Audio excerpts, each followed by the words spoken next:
xe rùm rùm rùm, chở đá lên dốc nhá. Rùm rùm rùm rùm. Chết rồi, chở nặng quá, rơi đá lên đất rồi. Rơi đá lên bãi cát rồi. Bây giờ mình phải lấy viên đá này lên nhá. Để lên trên xe tải.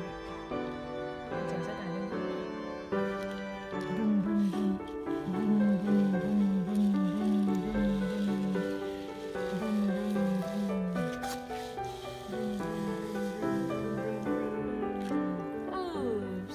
Đẹp, bạn ô ba dắt xe máy ra, đóng cửa để chó khỏi ra ngoài này.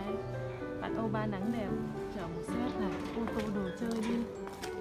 Chơi cát nhé. Nghỉ đi. Ô tô đâu rồi? Không lấy ô tô. Sao không lấy ô tô đi đua chứ. Không lấy ô tô bẩn rác. Bẩn lắm hả? Lấy. Lấy xe cần cẩu đi xúc cát nhé. Ô ba về lấy xe cần cẩu đi xúc cát nhé. Không muốn lấy. Ô ba về lấy cần cẩu đi. Về lấy cần cẩu với ô tô đi xúc cát đua nào, không phải lại rửa. Nhanh nhanh. Nhanh lên. Ô ba lấy cần cẩu đi.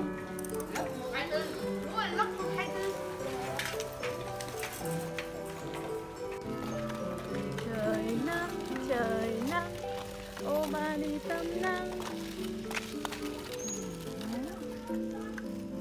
Rồi, ô ba dắt xe vào trong đi. Các bạn trẻ đã xuống vào đây để chơi xúc cát cùng cô ba. Thành Minh ơi, đi vào đây. Đi vào đây cho đỡ nắng. Đây ngồi góc này này. Đấy. Vào đây cho nào đỡ nắng.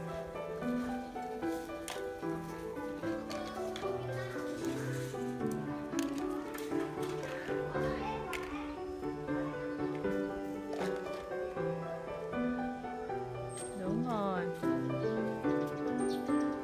Xong rồi ô ba chở xe đạp vào đây nữa nhé. Đấy, ngồi đấy. Cát ướt. Cát ướt à? Cát ướt thì mới chơi được với cá heo, mới nặn hình được cá heo, cua.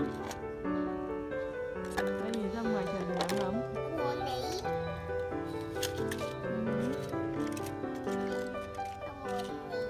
Không cần cẩu à? Bây giờ ô ba cẩu cát nhá, xong rồi đi xúc ít đá vào đây. Đá đâu? Mẹ tìm đá cho con nhá. Con cắt đi. Đây là cái xô nước dễ tiêu. Xúc đá vào đây nhá để xây nhà nhá.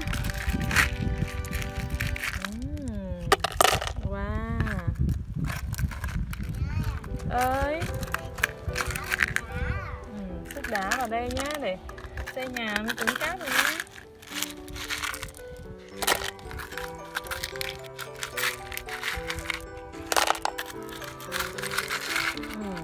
Mình cần cái xẻng sắc nhọn hơn đấy.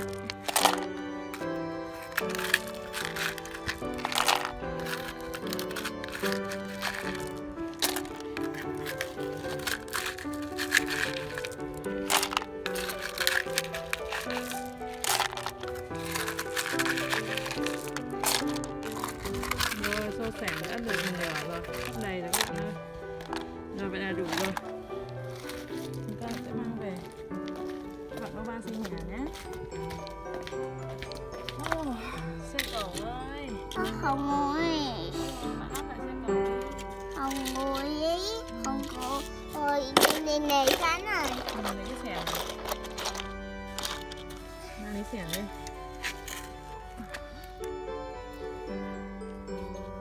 Cái này trái tôi nhà. Lấy cát xây nhà.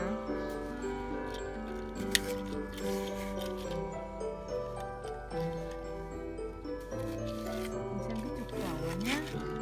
Mình xem sửa cái trục cẩu này như các bạn nhé.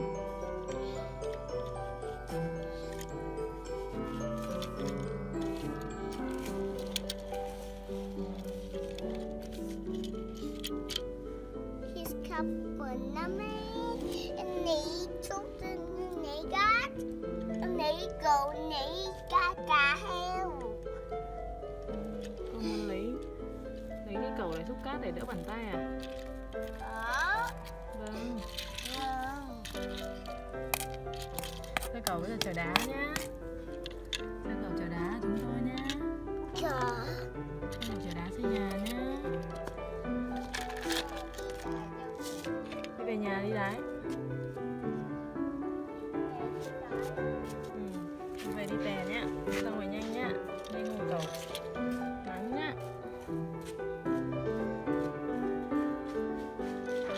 Nó đang chơi vui quá, buồn tè quá. Các bạn ngắm xe cầu đá này. Đá lại ra mình giảm tải trọng. Giảm tải trọng. Run run run. Vậy là xe tải đã đi một đoạn đường rất là xa và nguyên vẹn. Rồi chúng ta chở đá vào đây nhá cậu. Run run run. Rồi đi về nhà nhá. Cái xe nào bên trái? Cái xe nào bên phải chứ? Rồi chúng ta sắp về nhà rồi các bạn. Run run run run run. Rồi chúng ta ra đường cái rồi. Yeah. Không. Để đi. Cái trời à. Cái tôi đi. Nó lắc đầu mà không được không? Nó cầu đi. Nó cầu đi đi để đi. Để xe chở đá như nhà đi xây dựng à?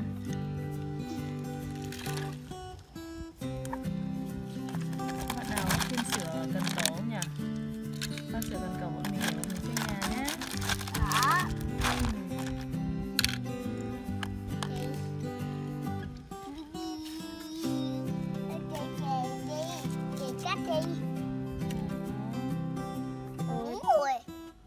Để vậy là lúc xây khó lắm. Cô ba lại cho đá vào đây. Nhặt đá vào đây. Nhặt đá vào. Cô ba lại xúc đá vào trong chậu. Cô ba nhặt đá vào trong chậu nhá.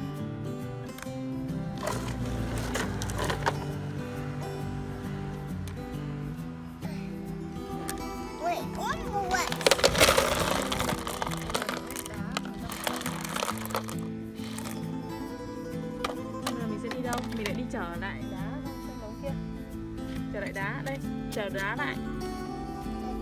Chở đá đổ vào trong đống đá kia. Ba này lấy đá, xem ba này lấy đá thế nào nhé.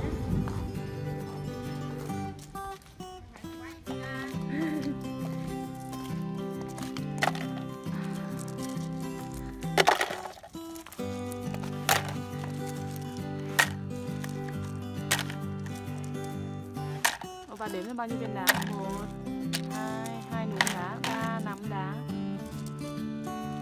4 nắm đá, 5 nắm đá. Mình có xẻng mà mình không dùng xẻng nhỉ? Mình dùng tay sẽ hơi bị đau tay ấy, vì thế người ta mới cần cái xẻng đấy.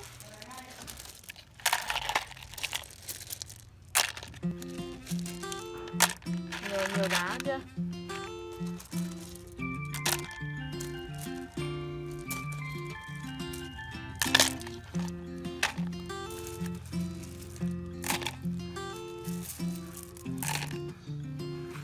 Đau tay chưa? Thôi được rồi đấy, đủ đá rồi, đủ đá xây nhà rồi bạn. Không muốn đi về không? Không muốn xây nhà. Bạn muốn xây nhà. Đó. Ôi từ từ bạn ơi. Rồi bạn đổ nhẹ nhẹ thôi nhá. Bạn đổ đá vào trong xe tải đi.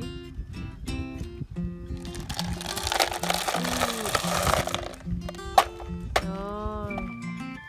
Với chỗ đá chúng ta có thể xây được một tòa lâu đài rồi đấy. Vum, vum, vum.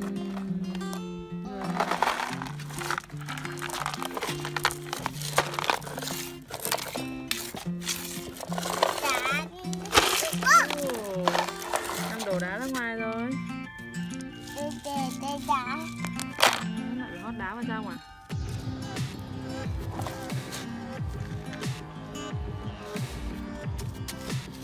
Oh.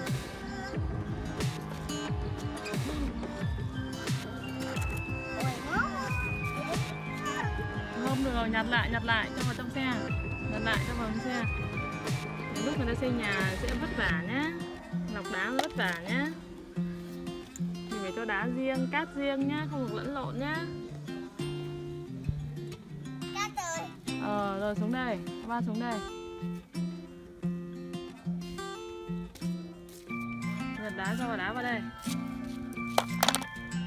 Cho đá lại. Chẻn nữa. Mình thu gọn đá ra đá cát ra cát. Mình xào cát. Vâng, thì cháu chở cát ngược lại chỗ kia bây giờ cho bà. Vâng. Vâng. Bà nhanh nhé, gọn nhặt đá nào cho bà nhé. Thì tự nhau chút đi nhé. Vâng.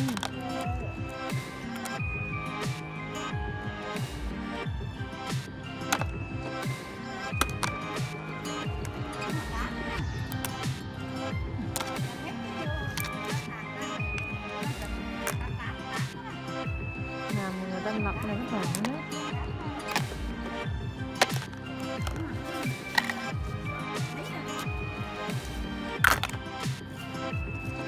Thôi nhặt đá rồi, cho hết đá vào nhé. Kết thúc thương vụ vui chơi ở đây. Nhanh. Lấy biết cái nhà này chơi. Lấy cái khỏi này. Lấy cái này. Lên nhà bán hàng. Đi, nhanh về nhà bán hàng con. Về nhà lấy ít về nhà. Về nhà xây nhà nhé. Đi về nhà ngồi bán hàng. Nhặt đá vào, nhặt sạch vào nhé. Sạch đi bà. Với người ta sờ sàng rồi đây Đấy, khi xây nhà ta phải xào cát ra khỏi đá. Cho sạch.